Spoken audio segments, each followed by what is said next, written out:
C'est au sommaire, les communicants des forces armées de l'espace AES sont à Bamako à la faveur d'une session de renforcement de capacité de quelques jours. Les participants, lors de cet atelier initié par la DIRPA, réfléchiront afin de mettre à la disposition des armées de l'AES un instrument de communication efficace pour faire face à la guerre informationnelle. La dite session se déroule à l'école de maintien de la paix à Blondimbe de Bamako, Aridjumatina. Au centre de cette session de haut niveau regroupant les communicants des forces armées de l'espace AES, la mise en place d'un cadre référentiel unique de communication pouvant permettre de mettre en exergue les actions de communication susceptibles de transformer la perception des populations, favoriser l'action des unités et surtout faire face à la guerre informationnelle. Cet atelier, dont l'objectif principal est de mettre en place un cadre référentiel unique de communication, durant 5 jours, nous travaillerons à mettre en place cette stratégie assortie d'un plan d'action essentiel à l'architecture de défense de nos pays respectifs et de la force unifiée de l'AES.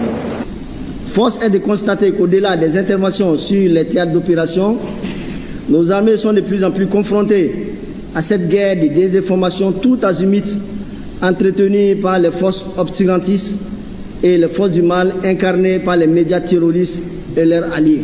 Il s'agit à travers ces manœuvres dilatoires et décisives non seulement de désinformer les populations, mais aussi de radicaliser et de recruter à travers ces réseaux sociaux.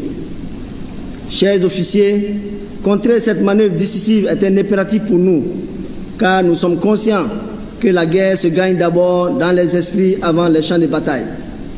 C'est pourquoi nous sommes réunis ici à Bamako pour examiner ensemble les voies et moyens nous permettant de mettre en place un instrument de communication efficace pour juguler cette menace. C'est donc une très bonne initiative de travailler en synergie entre communicants des armées, de la Confédération des États du Sahel. De nos jours, la mise en place d'outils communicationnels cohérents et renforcés est plus que jamais nécessaire pour la consolidation de l'architecture défense. Étant donné que nous sommes dans une guerre informationnelle, il est de bon temps que nous puissions affûter et harmoniser la communication opérationnelle que nous menons, non seulement pour soutenir les actions de cette force sur le terrain, mais aussi pour influencer la perception des populations de la Confédération afin qu'elles soutiennent et accompagnent l'action de cette force. On sait qu'on ne peut pas faire la sécurité sans qu'il y ait les populations, on ne peut pas faire la sécurité sans informer. Donc, si nous sommes dans la logique de mutualiser nos efforts, il doit en être de même et mutualiser aussi l'information, la communication au sein de l'AES. Cette session de renforcement des capacités des communicants des forces armées des États du Sahel aboutira à la mise en place d'une stratégie de communication assortie d'un plan d'action efficace au service des armées de l'AES.